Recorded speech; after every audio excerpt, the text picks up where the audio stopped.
Depression اور anxiety جو ہے یہ ایک حقیقت ہے۔ جب بھی میں کسی اپنے مریض کو یہ بتاتا ہوں کہ یار میرے خیال سے آپ کو ڈپریشن ہے یا انگزائٹی ہے، تو ہمیشہ پتہ نہیں ان کو کس بات سے وہ اس بات سے نظریں چڑھاتے ہیں کہ یار ایسا نہیں ہو سکتا۔ میں ہمیشہ ان کو یہ بتاتا ہوں کہ یار جو عام انسیڈنس ہے ڈپریشن اور انگزائٹی کا وہ تقریباً 3 سے 6% ہے، یعنی کہ اگر 100 لوگ ہیں تو ان میں سے 3 سے 6 لوگ ایسے ہوں گے جن کو ڈپریشن یا انگزائٹی کی بیماری ہوگی۔ اور یہ کیوں ضروری ہے کہ اس کو ڈائگنوز کیا جائے اور اس کی تشخیص کی جائے اور اس کا پھر علاج کیا جائے، کیونکہ جو ڈپریشن اور انگزائٹی ہے یہ آپ کی کوالٹی آف لائف کو بڑی بری طرح متاثر کر سکتی ہے۔ ایسے بہت سے کیسز آپ کو ملیں گے جس میں جو مریض تھے انہوں نے خودکشی کر لی۔ یہ تو اس کا ایک پہلو ہے۔ اس کے علاوہ بہت سے ایسے لوگ ہیں جن کی ڈیلی کی جو ایکٹیویٹی ہے، جو ڈیلی کی لائف، جو ڈیلی کی ان کی روزانہ کی روزمرہ کی زندگی ہے، وہ بری طرح متاثر ہو جاتی ہے۔ تو میں ہمیشہ اپنے مریضوں کو یہ کہتا ہوں کہ اگر آپ کو ڈپریشن اور انگزائٹی ہے تو یہ ایسی ہے جیسے آپ کو بلڈ پریشر ہے، جیسے آپ کو شوگر کی بیماری ہے یا کوئی اور بیماری ہے، اور اس کا بھی علاج موجود ہے۔ میرے خیال میں جو اس کا علاج سب سے بہتر ہے اس کو آپ 3 حصوں میں ڈیوائیڈ کر سکتے ہیں۔ ایک حصہ جسے ہم اپنی زبان میں CBT یا کوگنیٹو بیہیویئر تھراپی کہتے ہیں، یہ ایسی ہے جیسے دوائی ہے۔ میں اپنے اکثر مریضوں کو یہ بات کہتا ہوں کہ یار اس کو صرف تھراپی نہ سمجھیں بلکہ اس کو بھی دوائی سمجھیں۔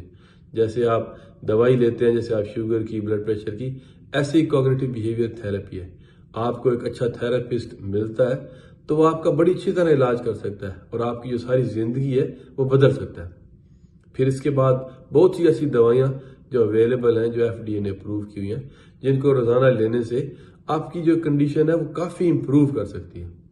اور اگر یہ دونوں صورتوں میں نہ امپروو کرے تو اس کے علاوہ اور بھی بہت سی چیزیں ہیں، جیسے ECT ہے، جیسے TMS ہے، جیسے کیٹامین انفیوژن ہے۔ تو سب سے بہتر جو ضروری ہے وہ سب سے ضروری یہ چیز ہے، ایک تو اس کی پراپر تشخیص ہو، پھر اس کا پراپر علاج ہو، اور جو سب سے امپورٹنٹ چیز ہے جو ہمیشہ میں مریض کو کہتا ہوں کہ یار اس کا انکار نہیں ہے۔ اگر آپ کو یہ بیماری ہے تو یہ بیماری ایسی ہے جیسے شوگر ہے، جیسے بلڈ پریشر ہے۔ شوگر اور بلڈ پریشر ہے بالکل ایسے ہی ڈپریشن اور انگزائٹی کی بیماری ہے۔ کل میں نے ایک مریض دیکھا جی، مریض کہتا جی اللہ کی مرضی۔ میں کہا یار اگر ہم اللہ کی مرضی ماننے والے اتنے ہی ہوتے تو آج جو مسجدیں ہیں وہاں پہ ہمیں جگہ نہ ملتی، اور ہوتا ہی ہے کہ مسجد میں فجر کے ٹائم کوئی بندہ نہیں ملتا۔ تو یہ جو ڈرامے ہیں نا کہ اللہ کی مرضی، یہ بس رننگ دو۔ تو حقیقت یہ ہے کہ یار اگر آپ کو بیماری ہے تو اس کا علاج کریں تاکہ آپ کی جو زندگی ہے وہ اچھی امپروو کرے۔ میں ہمیشہ مریض کو یہ بات کہتا ہوں کہ یار کوالٹی آف لائف امپروو کرو، آپ انجوائے کرو۔ اگر آپ بیٹھے ہو گھر میں دوستوں کے ساتھ، بچوں کے ساتھ، تو آپ اس کو انجوائے کریں، اور اگر آپ کو یہ بیماری ہے تو اس کا علاج کروائیں۔